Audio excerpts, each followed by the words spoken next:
My name is Sabrina and I'm 22 years old. Today was supposed to be just about saying goodbye to my grandmother, the only person who truly loved me unconditionally. Instead, I found myself staring at my phone in disbelief during her funeral. My entire college fund, $65,000 gone. My mother had emptied it completely to pay for my stepbrother's culinary school. As I looked up from my phone to see my mother and stepfather whispering about grandmother's assets, I felt something inside me break. Before I tell you what happened next, where are you watching from today? Hit that like and subscribe button if you've ever had family betray your trust when you needed them most. Growing up, it was just me and my mom, Catherine, for the longest time. My dad died in a car accident when I was 5 years old, leaving us to figure out life without him. Those early years were difficult, but we had each other. And we also had my grandmother, Jessica, my mom's mother. She lived just 3 blocks away, in a beautiful 2-story colonial house that had been in our family for generations. Grandma Jessica was my safe haven. Whenever Mom had to work late shifts at the hospital as a nurse, I would stay at Grandma's house. She would bake chocolate chip cookies that filled the entire house with the most comforting smell imaginable. We would sit at her kitchen table with tall glasses of milk, and she would tell me stories about when my mom was little, or about my grandfather who had passed away before I was born. I remember how her eyes would light up whenever I told her about something new I had learned at school. She never missed a single school play, science fair, or soccer game. When I would get nervous before a performance, she would squeeze my hand and say, "You shine brighter than you know, Sabrina." Life changed dramatically when I was 15. My mother met Richard at a hospital fundraiser. He was a pharmaceutical sales representative, divorced, with a 17-year-old son named Andrew. Within 6 months, they were married, and Andrew became my new stepbrother. From the beginning, it was clear that Richard favored his son. Whenever Andrew wanted something, Richard made sure he got it, whether it was the latest gaming system, designer clothes, or a car for his 18th birthday. I wasn't jealous exactly, but I noticed how my mother began to change. She seemed desperate to please Richard and, by extension, Andrew. "We need to make sure Andrew feels welcome in our family," she would say, whenever I questioned why he got special treatment. His parents' divorce was very hard on him. Slowly but surely, my mother transformed from the woman who once checked my homework every night and attended every parent-teacher conference into someone who would cancel our plans if Richard or Andrew wanted to do something else. Our once close relationship became strained and distant. Through it all, Grandma Jessica remained my rock. She noticed the changes in my mother but never spoke ill of her. Instead, she focused on supporting me. When I started thinking about college during my junior year of high school, it was Grandma who sat with me for hours researching schools and scholarship opportunities. Mom and Richard were usually busy attending Andrew's football games or helping him with his struggling grades. "Education is the one thing no one can ever take away from you," Grandma would say. "Your grandfather and I always believed in investing in knowledge." And invest she did. Grandma Jessica started contributing $200 every month to my college fund. It wasn't a fortune, but over time, combined with the money my father had left in an insurance policy and my own part-time job earnings, it grew into a substantial amount. I worked incredibly hard throughout high school, maintaining a nearly perfect GPA while working weekends at a local coffee shop. My efforts paid off when I received a partial scholarship to study business at a prestigious university 3 states away. The scholarship covered about 40% of my tuition, but with my savings and careful budgeting, I had enough to cover the rest without taking on massive student loans. The day I received my acceptance letter, I drove straight to Grandma's house to share the news. She cried happy tears and made my favorite dinner to celebrate. My mother and Richard were happy too, but their celebration was more subdued, especially when Andrew announced he had been rejected from his top choice schools. "Not everyone is cut out for academics," Richard said, patting Andrew's shoulder. "You have other talents." Those other talents were never quite clear to me, as Andrew seemed mostly interested in playing video games and going to parties with his friends. But I kept my thoughts to myself, focused on my own path forward. College was everything I had hoped for and more. I thrived in my classes, made genuine friends for the first time in years, and even secured a prestigious internship during my sophomore year. Being away from home gave me perspective on my family situation, and I found myself calling Grandma Jessica more often than my mother. When I did go home for holidays or the occasional weekend, things were increasingly uncomfortable. Andrew had enrolled in a state university, but dropped out after failing most of his classes during the first year.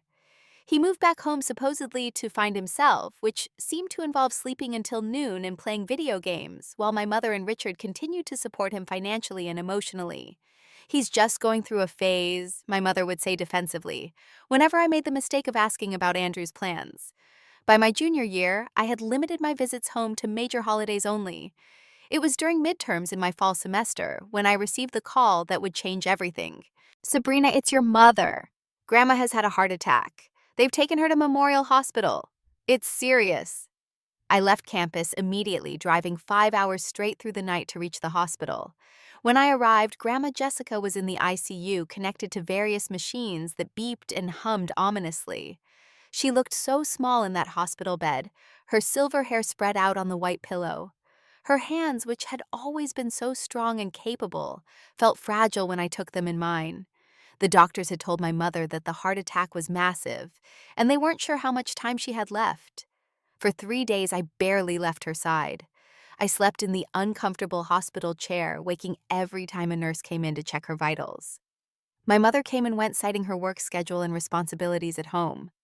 Richard appeared only once, standing awkwardly at the door for 20 minutes before claiming he had an important sales meeting. On the fourth day, Grandma Jessica opened her eyes while I was reading aloud from her favorite book. She squeezed my hand weakly, and I immediately called for the nurse. "My sweet girl," she whispered once we were alone again. "I've been waiting to talk to you." "Save your strength, Grandma," I said, tears filling my eyes. "You need to rest so you can get better." She smiled sadly. "We both know that's not going to happen, Sabrina. But I need you to know something. I've made sure you'll be taken care of. I've made arrangements." "Don't talk like that," I pleaded. "You're going to be fine." "Listen to me," she insisted, her voice growing slightly stronger. "No matter what happens, remember that I am so proud of you. You've grown into a remarkable young woman, and that's all I ever wanted. Promise me you'll finish school. Promise me you'll build the life you deserve." I promised through my tears, holding her hand against my cheek. "And one more thing," she added, her voice fading. "When things seem darkest, remember that I'm still watching over you. I'll always find a way to help you, even when I'm gone." Those were the last meaningful words we shared. She drifted in and out of consciousness after that, and by the next morning she was gone. My grandmother, my biggest supporter, and the person who loved me most in the world had left me. The next few days passed in a blur of funeral arrangements and paperwork. My mother seemed genuinely sad about losing her mother, but I couldn't help noticing how quickly her conversations with Richard turned to practical matters. Mom mentioned something about updating her will last year. I overheard her telling Richard the day before the funeral, "I wonder if she made any changes to who gets the house." Their whispered conversations about assets and inheritance made me feel sick. I wanted to scream at them that we had just lost someone irreplaceable, someone whose value couldn't be measured in property or possessions.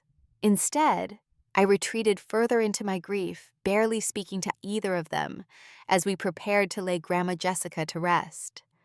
The funeral was held at the small Methodist church Grandma had attended every Sunday for decades. The pews were filled with friends, neighbors, and distant relatives, all sharing stories about her kindness and generosity. I sat in the front row, my mother beside me, feeling disconnected from everything and everyone.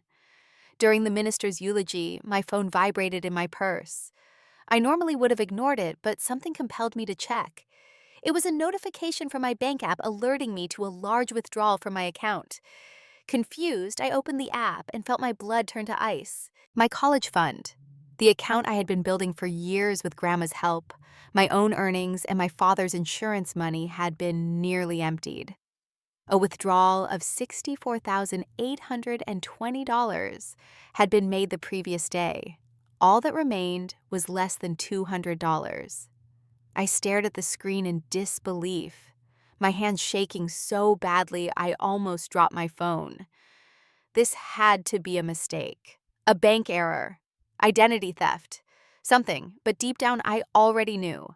There were only two people besides myself who had access to that account, my mother and grandmother. And Grandma was gone. I sat through the remainder of the service in a state of shock, barely hearing the hymns or prayers. When it was time to leave for the cemetery, I grabbed my mother's arm as people filed out of the church. "I need to talk to you," I said, my voice eerily calm despite the storm raging inside me. "Now." "Sabrina, we're about to leave for the burial," she replied, glancing nervously at Richard, who was talking to the funeral director. "Did you take money from my college fund?" I demanded, still clutching my phone with the damning evidence. Her face changed, guilt flashing across her features before being replaced by defensiveness. "We need to discuss this later," she whispered harshly. "This is neither the time nor the place." "You stole from me," I pressed, my voice rising slightly. "On the day before Grandma's funeral." Richard appeared at her side, his hand possessively on her shoulder. "What's going on here?" "Mom emptied my college fund," I said, turning the phone to show him the transaction. Over $60,000 gone. To my surprise, Richard didn't look shocked.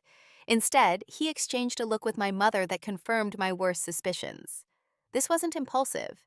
They had planned this together. "Listen, Sabrina," my mother began, her voice taking on that placating tone she used when trying to manage a difficult situation.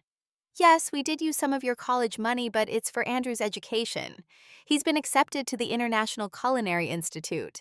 It's a fantastic opportunity for him, but the tuition is expensive." "Some of my money?" I repeated incredulously. "You took almost all of it. That was my college fund for my education that I'm in the middle of right now." "You already have a scholarship," Richard interjected smoothly. "Andrew needs this chance to turn his life around. Surely you can understand that." "You had no right," I said, my voice shaking with rage and disbelief. "That money was from Dad's insurance, from my own work, from Grandma." "And some of it was from me," my mother countered. "Besides, you're already halfway through college. Andrew is just starting. He deserves the same opportunities you've had." "The same opportunities?" I laughed bitterly. "I earned my scholarship. I worked weekends and summers for years. What has Andrew done to deserve my money?" By this point, several relatives had noticed our heated discussion. My Aunt Susan, my mother's sister, approached cautiously. "Everything okay over here?" she asked, looking between us with concern. "No, everything is not okay," I replied before my mother could speak. "Mom and Richard stole my entire college fund to pay for Andrew's culinary school. $65,000. Guy." Aunt Susan's eyes widened. A few other relatives within earshot turned to stare. "Catherine, is this true?" Aunt Susan asked my mother. My mother's face flushed with anger and embarrassment. "This is a family matter, Susan, and Sabrina is exaggerating. We're just redistributing resources to make sure both children get educational opportunities." "Both children?" I repeated, incredulous. "You haven't treated me like your child since the day you married him." I jabbed a finger toward Richard. "You're being dramatic," Richard said dismissively. "This isn't the place for this conversation. We have a burial to attend." I looked around at the uncomfortable faces of our relatives and friends, all dressed in black, all witnesses to this family implosion on one of the worst days of my life. The unfairness of it all hit me like a physical blow. Not only had I lost my grandmother, but now my educational future was in jeopardy because my mother had chosen her stepson over me. Again. "You're right about one thing," I said, gathering my purse and coat. "This isn't the place. I'll see you at the cemetery." I walked out of the church alone, tears streaming down my face, feeling more betrayed than I ever thought possible. After the burial, when most of the mourners had left, a distinguished-looking man in his 60s approached our small family group. He introduced himself as James Harrington, Grandma Jessica's attorney. Mrs. Wilson left specific instructions that her will should be read immediately following the funeral services, he explained, addressing all of us, but looking primarily at me. "If you could all come to my office tomorrow morning at 10, we can take care of that matter." My mother nodded, still avoiding my gaze after our confrontation at the church. "We'll be there," she said, speaking for all of us as usual. I spent that night in my old bedroom at my mother's house, though it had been redecorated as a guest room shortly after I left for college. Sleep eluded me as I tried to figure out what to do about my financial situation. I would need to take out significant loans to finish my degree. I might have to transfer to a less expensive school. All my careful planning destroyed by my own mother's betrayal. The next morning, the tension in the car was palpable as my mother Richard and I drove to the attorney's office. Andrew had conveniently found an excuse not to come, claiming he had a job interview. Given that he rarely got out of bed before noon, I doubted the veracity of that claim. Mr. Harrington's office was in a converted Victorian house downtown, the interior renovated into a professional space while maintaining its historic charm. We were shown into a conference room where Aunt Susan was already waiting along with my mother's cousin Grace. Once we were all seated, Mr. Harrington opened a folder and began reading Grandma's will. Most of the beginning was standard legal language about being of sound mind and body. Then he got to the specifics. To my daughter, Catherine Wilson, I leave my jewelry collection, family photo albums, and personal mementos, as detailed in the attached inventory, with the exception of items specifically designated for others. My mother nodded, apparently satisfied with this bequest. To my niece, Grace Harper, I leave my collection of first edition books, which she always admired. Cousin Grace dabbed at her eyes with a tissue. To my daughter, Susan Landry, I leave my vacation property at Lake Winnipesaukee, with the hope that her family will continue to create summer memories there, as our family has done for generations. Aunt Susan looked surprised but pleased. The lake house, while not extremely valuable, was beloved by our extended family. And to my granddaughter, Sabrina Wilson, Mr. Harrington continued, looking directly at me, I leave my primary residence at 123 Maple Street, including all furnishings and contents not otherwise specified, as well as the sum of $25,000 from my savings. The room fell silent. I stared at Mr. Harrington in disbelief. Grandma had left me her house, the beautiful colonial that had been her home for over 40 years. My mother was the first to break the silence.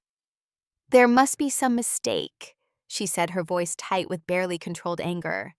My husband and I have been helping to maintain that property for years. Surely my mother intended for her house to go to me, her only child. Mr. Harrington adjusted his glasses and looked down at the will again. There's no mistake, Mrs. Wilson. Your mother was very clear about her wishes. In fact, she included a personal note to be read in the event that anyone contested this particular bequest. He turned a page and continued reading. If my decision to leave my home to Sabrina is questioned, I wish the following to be known. I have watched with great sadness as my daughter Catherine has built a new family that increasingly excludes her firstborn child. I leave my home to Sabrina to ensure that she will always have a place where she is wanted and valued. The house that has been in our family for generations should belong to the person who will honor its legacy and the values of love and loyalty that it represents. I could feel tears welling in my eyes again, but this time they were mixed with a sense of vindication. Grandma had seen everything. She had known how isolated I'd become in my own family, and in her final act, she had made sure I knew I wasn't alone. My mother's face had turned an alarming shade of red.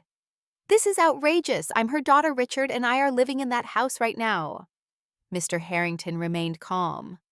Yes, and according to your mother's notes, you moved in about a year ago, after selling your previous home with the understanding that it was a temporary arrangement while you were renovating your new house.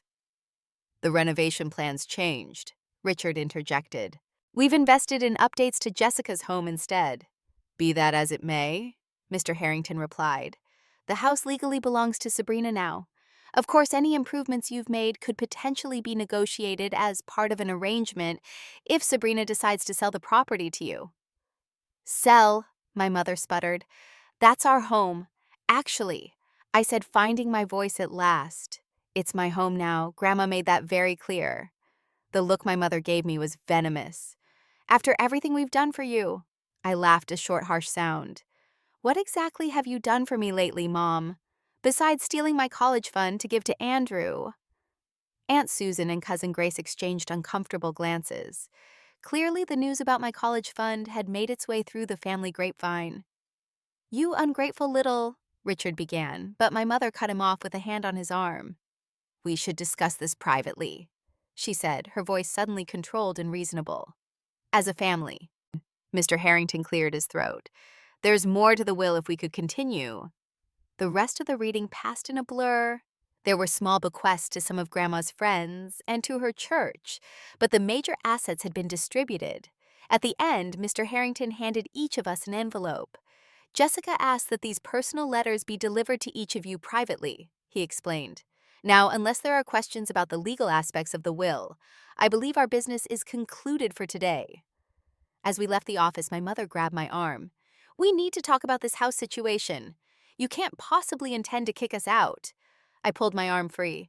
"I have a lot to think about right now. I'll call you in a few days." Without waiting for a response, I walked away clutching the envelope from my grandmother. I found a small park a few blocks from the attorney's office and sat on a bench to read her final words to me. "My dearest Sabrina," the letter began. "If you're reading this, I've moved on to whatever adventure comes next. Don't grieve too much for me. I've had a good life filled with love, especially the love I felt for you. By now you know that I've left you my home. This might cause conflict with your mother, and I'm sorry for that burden. But I've watched how things have changed since Richard and Andrew entered your lives, and I couldn't bear the thought of you losing your place in the family entirely. The house is yours to do with as you wish.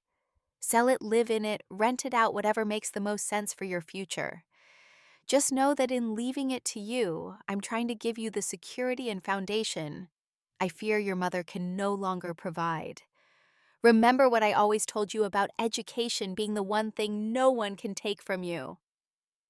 Make sure you finish your degree. The extra money I've left should help with that.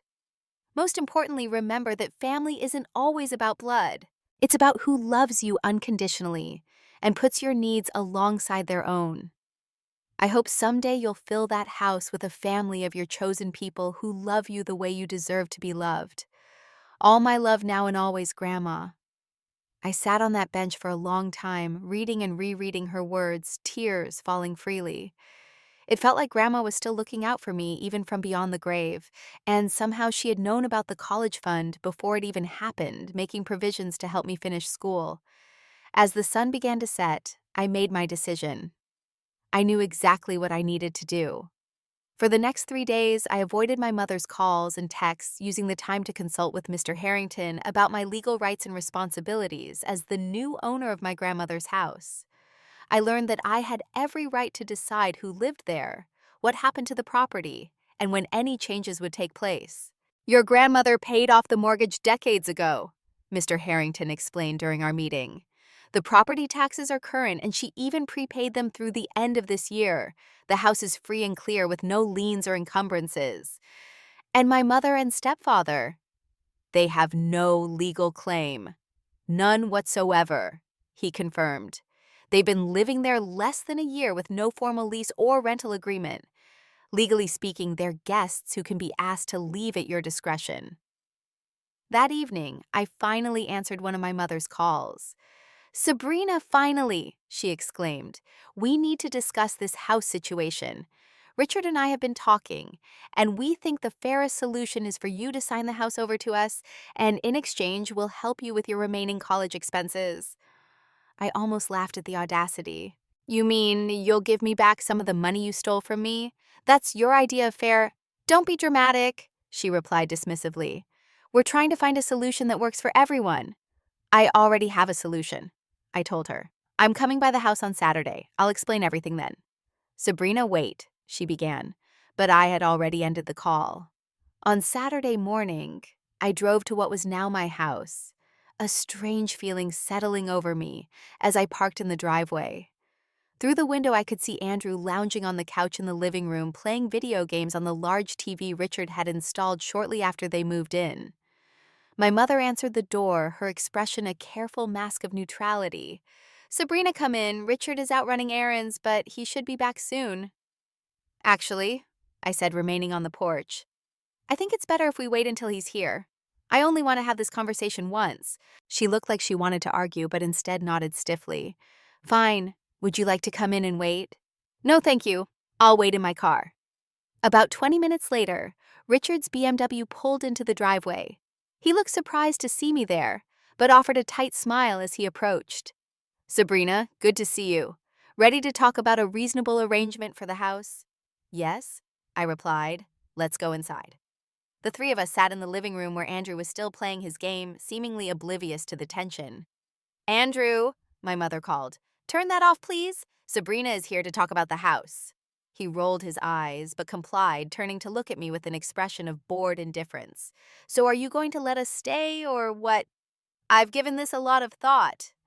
I began ignoring Andrew's question. And I've consulted with Grandma's attorney to understand my options and responsibilities. That wasn't necessary, Richard interrupted. This is a family matter, I continued as if he hadn't spoken. The house legally belongs to me now. I have no mortgage to pay, and Grandma even prepaid the property taxes through December. What I do with it is entirely my decision. My mother leaned forward. And what have you decided? I'm giving you until next weekend to find alternative accommodations, I said calmly. After that, I'll be changing the locks. There was a moment of stunned silence, followed by an explosion of protests. You can't be serious, my mother exclaimed. This is ridiculous, Richard sputtered. You're going to put your own mother out on the street. Where are we supposed to go? Andrew demanded. I faced them squarely. You have good jobs and savings. The rental market has plenty of options. I'm sure you'll land on your feet just like you always told me to do. This is because of the college money, isn't it? My mother accused. You're punishing us. No, Mom. This is because for the past 7 years, you've consistently chosen them over me, I replied, gesturing toward Richard and Andrew. You stole money that was meant for my education money that Grandma helped me save to give to someone who dropped out of college once already. You did it behind my back during Grandma's funeral. If anyone is being punished here, it's been me for years. Richard stood up, his face flushed with anger. You listen to me, young lady. We are not leaving this house. You can't just show up and throw us out. There are laws. Actually, I said, remaining seated and calm, I've discussed those laws with Mr. Harrington. Since you have no lease and have lived here less than a year, you're considered guests. I'm giving you a week to leave voluntarily, which is more than legally required. We'll fight this, he threatened. We'll take you to court. You're welcome to try, I replied, standing up. But Mr. Harrington assures me that Grandma's will is airtight. The house is mine, and I want you out by next Sunday at 5 p.m. If you're not gone by then, I'll begin formal eviction proceedings, which will go on your rental history record. You would do this to your own family? My mother asked, tears welling in her eyes. The question struck me as so hypocritical that I couldn't hold back a bitter laugh. Family, is that what we are? Because when you stole my college fund, when you consistently put Andrew's wants above my needs, when you moved on with your new family and left me behind, it certainly didn't feel like we were family. I moved toward the door, then turned back one last time. 1 week. Next Sunday at 5. I suggest you start packing. True to my word, I returned the following Sunday. I hadn't heard from any of them all week, except for a single text from my mother saying they were exploring options. I wasn't sure what to expect, but I came prepared. I had hired a professional moving company who were scheduled to arrive at 5:30. I had also arranged for a locksmith to come at 7 to change all the locks. Mr. Harrington had suggested having a police officer present to keep the peace, but I decided to try handling it on my own first. When I pulled into the driveway at 4:45, I was surprised to see no signs of packing or moving. Richard's and my mother's cars were gone, but lights were on in the house. With a sense of foreboding, I used my key to enter. The house looked exactly as it had the previous week, with no boxes or indications of an impending move. I found Andrew in the kitchen making a sandwich. Where are Mom and Richard? I asked.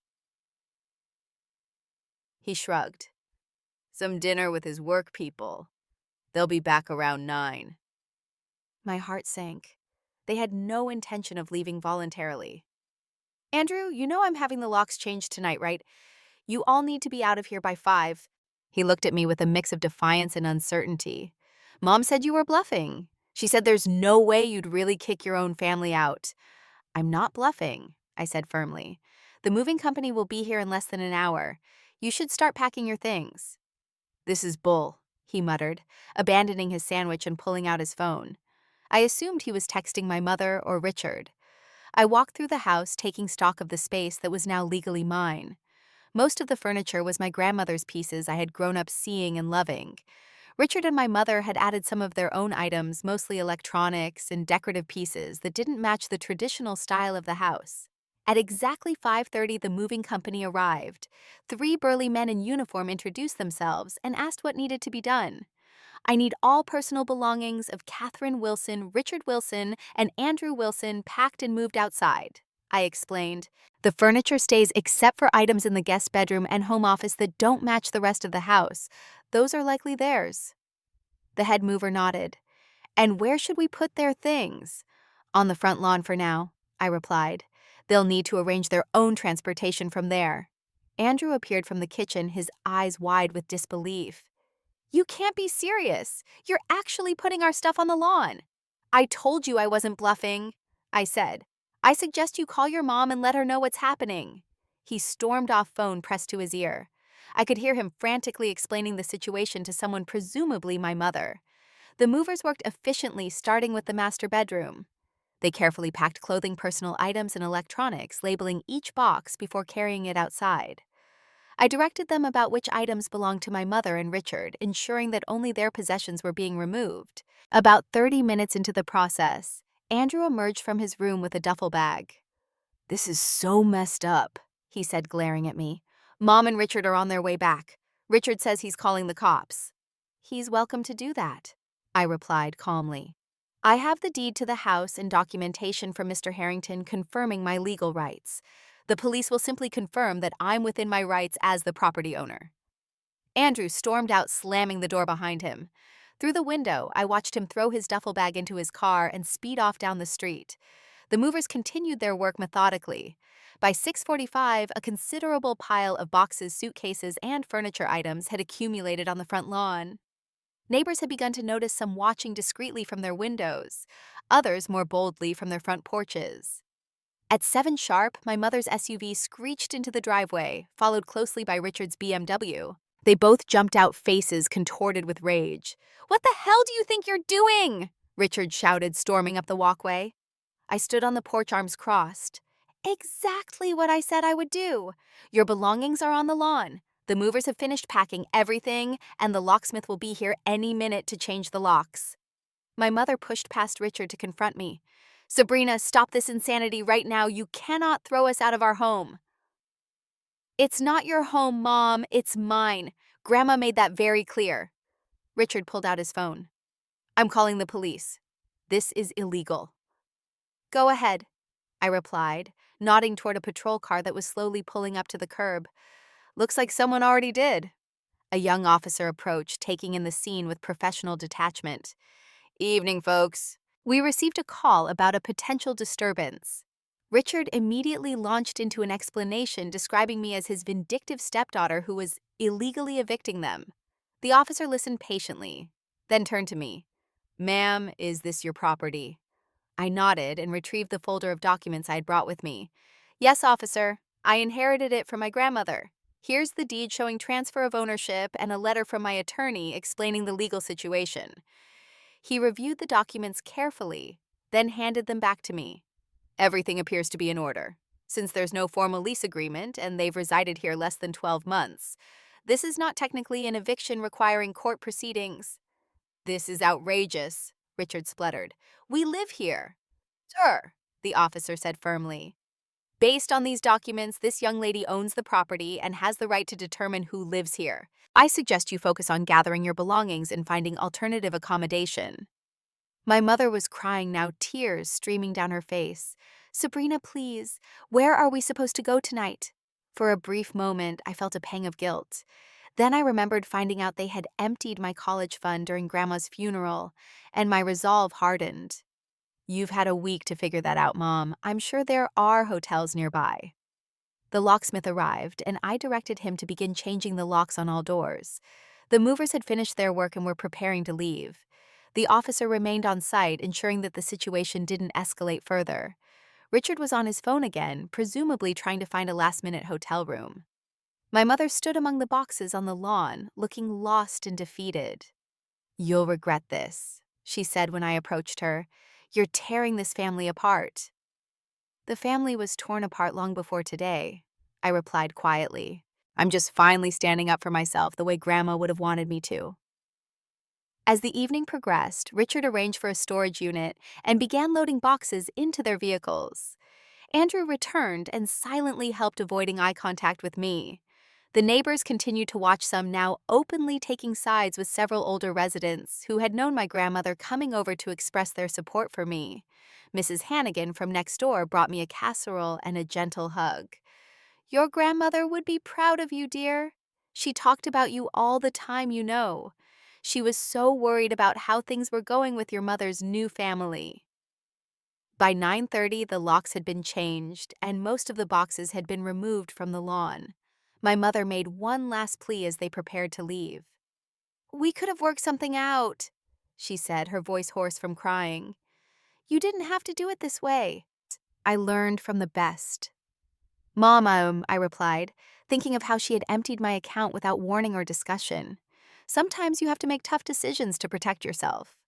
I watched from the porch as they drove away, Richard's car leading the way, followed by my mother's SUV with Andrew. As their taillights disappeared around the corner, I felt a complex mixture of emotions: sadness, relief, vindication, and a strange sense of freedom.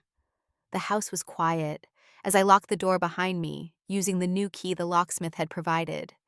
I walked through the rooms that had been my grandmother's and were now mine, running my fingers over familiar surfaces and breathing in the faint scent of her lavender potpourri that still lingered in the air.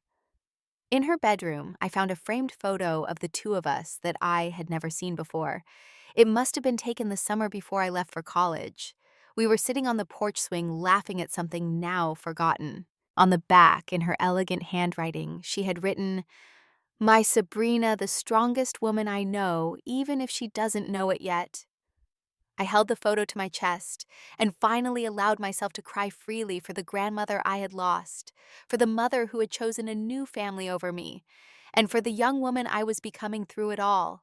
The next few weeks were a whirlwind of decisions and actions. I officially withdrew from my current semester at college, knowing I would need time to sort out my new reality. My professors were understanding, and the dean assured me I could return the following semester without penalty. I used part of the $25,000 Grandma had left me to pay off the remaining balance on my current semester, ensuring I wouldn't lose credits for the work I'd already completed. Then I began researching my options for finishing my degree.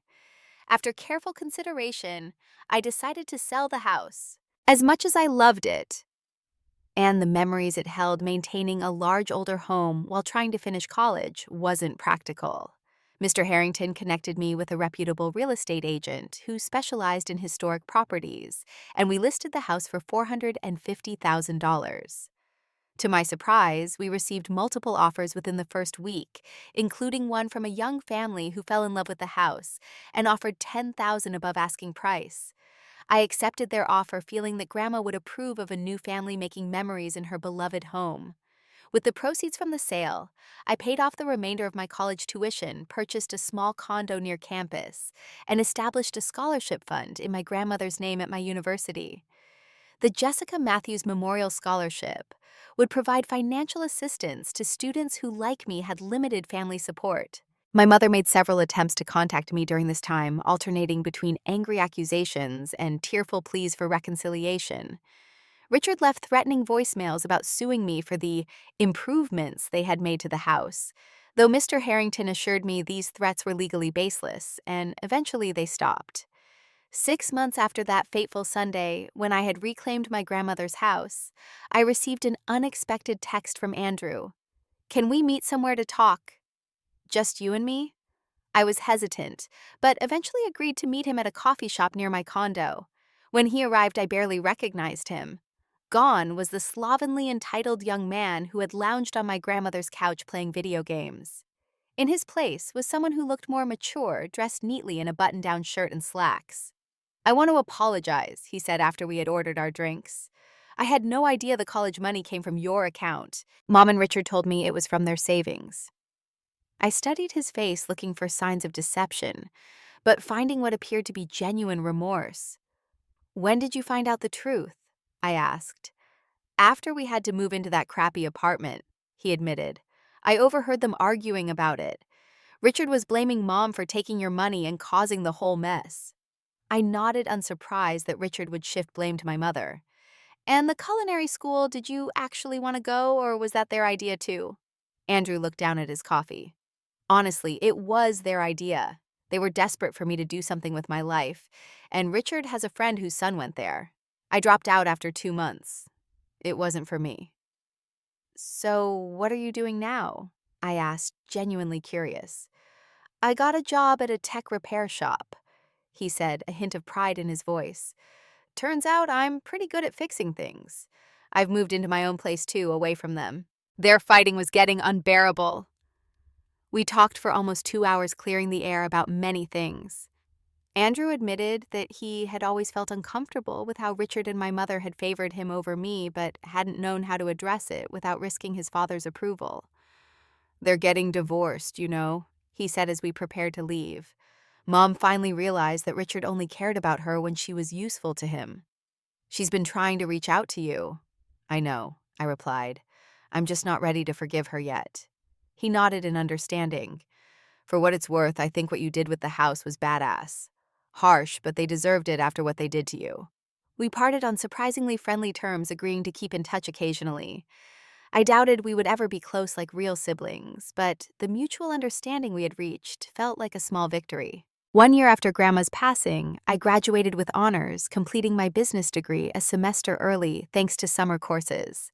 I had already secured a position with a financial advising firm, specializing in helping young people establish solid financial foundations.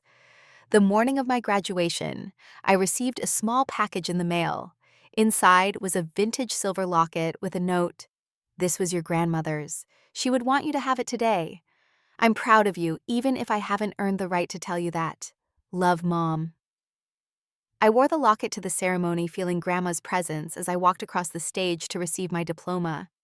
In the audience, I spotted my Aunt Susan and Cousin Grace cheering loudly. They had become my surrogate family over the past year, including me in holidays and family gatherings. After the ceremony, as we celebrated at a restaurant near campus, I excused myself to the restroom and checked my phone. There was a text from my mother. Congratulations, Sabrina. I know I don't deserve forgiveness, but I want you to know I recognize how badly I failed you. If you ever want to talk, I'm here. I stared at the message for a long moment. The anger that had fueled me for so long had gradually transformed into something more complicated. Not forgiveness exactly, but a kind of acceptance. My mother had made her choices, and I had made mine. Rather than responding immediately, I returned to the celebration with my chosen family people, who had proven their love and support through actions rather than empty words. In the months that followed, I channeled my experience into creating a support group for young adults, navigating family estrangement and financial independence. We met weekly in a community center, sharing stories, resources, and strategies for building lives on our own terms. During one of these meetings, as I listened to a young woman describe her situation with parents who had prioritized her step-siblings for years, I realized how far I had come from that devastated girl at her grandmother's funeral.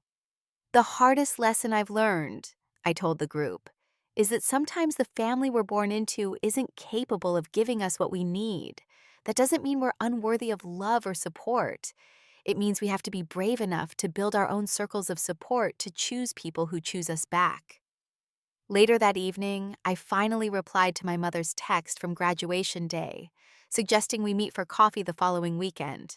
I wasn't ready to welcome her fully back into my life, but I was ready to have a conversation. As I sat on the balcony of my condo that night, looking at the stars and fingering the locket that had been my grandmother's, I thought about how proud she would be of the woman I had become. Not because I had stood up to my mother and stepfather, not because I had completed my education, despite their betrayal, but because I had found a way to turn my pain into purpose, helping others navigate similar journeys. You shine brighter than you know, Sabrina, I whispered, echoing her words from long ago. And for the first time in a very long time, I truly believed it. Sometimes closing one door is necessary to open another, to find the strength to build a life that honors your worth. My grandmother left me more than a house in her will. She left me the courage to demand the respect I deserved and the wisdom to create a chosen family built on love and mutual support. Have you ever had to make a difficult decision to protect yourself from family members who didn't have your best interests at heart? Share your story in the comments below. And if this story resonated with you, please like, subscribe, and share it with someone who might need to hear that they're not alone. Thank you for listening, and remember that sometimes the family we choose is more precious than the one we're born into.